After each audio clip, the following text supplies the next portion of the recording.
नमस्कार. शासन जरा युट्यूब चॅनलवर सर्वांचं खूप खूप स्वागत आहे. तर आताची सर्वात मोठी बातमी म्हणजे सरकारी कर्मचारी आताची मोठी ब्रेकिंग न्यूज. 20 लाख राज्य सरकारी कर्मचारी सरकारला देणार मोठा धक्का. या संदर्भात या एपिसोडच्या माध्यमातून संपूर्ण अपडेट आता आपण आहोत. त्यापूर्वी जर आपण चॅनलला नवीन असेल चॅनल सबस्क्राईब करायला बस चला आजच्या नवीन अपडेट सहित समजून त्याला सुरू करूया.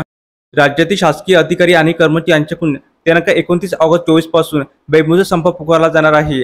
सदर संप हा राज्य सरकारी कर्मचारी, निमसरकारी, शिक्षक आणि शिक्षक कर्मचारी संघटना समन्वय समिती महाराष्ट्र यांच्या वतीने पुकारण्यात आला आहे.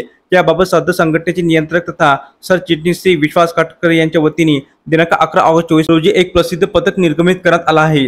सदर प्रसिद्ध पत्रकामध्ये नमूद करण्यात आले आहे की माहे माह 23 मध्ये राज्य सरकारने 17 लाख राज्य सरकारी कर्मचाऱ्यांच्या 7 दिवसीय संपात न भूतो न भविष्यतो उद्रेक अनुभवला आहे.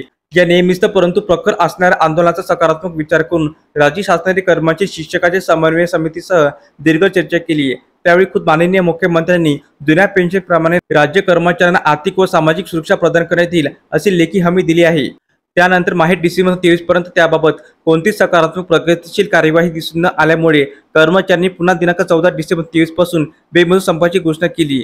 सदर संप आंदोलनाच्या पार्श्वभूमीवर राज्य सरकारसह पुन्हा झालेल्या चर्चेनुसार तत्कालीन अर्थसंकल्पीय अधिवेशनात सुधारित राष्ट्रीय निवृत्ती वेतन योजना जाहीर केली. परंतु पुन्हा एरे माझ्या मागल्याप्रमाणे आजपर्यंत शासनाने कोणत्याही स्वरूपात सुधारित पेन्शन संदर्भात शासन निर्णय अथवा अधिसूचना अद्याप पारित केलेली नाही. त्याचबरोबर केंद्र सरकारप्रमाणे सेवानिवृत्ती उपदान देणे, 12 वर्षानंतर सेवानिवृत्ती वेतन तसेच अंश राशीकरण पुनर्स्थापना करा, केंद्राप्रमाणे 1 नोव्हेंबर 2005 पूर्वी जाहिरात आणि अधिसूचनाद्वारे नियुक्ती प्रक्रिया सुरू झालेल्या कर्मचाऱ्यांना 1982 ची जुनी पेन्शन योजना लागू करा, सेवानिवृत्तीचे वय 60 वर्ष करा, विविध संवर्गातील रिक्त असणाऱ्या पदावर 40% पद कायमस्वरूपी नियुक्तीद्वारे भरा.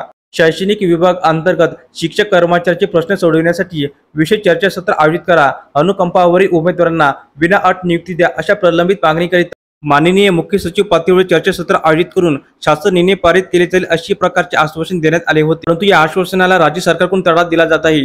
यामुळे सदरची परिस्थिती लक्षात घेऊन राज्यातील तब्बल 17 लाख कर्मचाऱ्यांमध्ये कामाची संतप्त आहे. त्यामुळे आता नाईलाजाने त्यांचा हा संप दिनांक 29 ऑगस्ट 24 पासून बेमुदत संप आंदोलनाचा निर्णय दिनांक 10 ऑगस्ट रोजी मुंबई येथे झालेल्या राज्यस्तरीय समन्वय समितीच्या सभेत एकमुखाने घेण्यात आला आहे. तर अशा प्रकारे सरकारी कर्मचारी संदर्भात अतिशय महत्त्वपूर्ण अपडेट या एपिसोडच्या माध्यमातून आपण पाहिले आहे. जर हा व्हिडिओ आपल्याला आवडला असेल तर चॅनलला नक्की सबस्क्राईब करा, लाईक करा, कमेंट करा आणि नवनवीन अपडेट मिळण्यासाठी शासन या यूट्यूब चॅनलला सबस्क्राईब करायला अजिबात विसरू नका. धन्यवाद.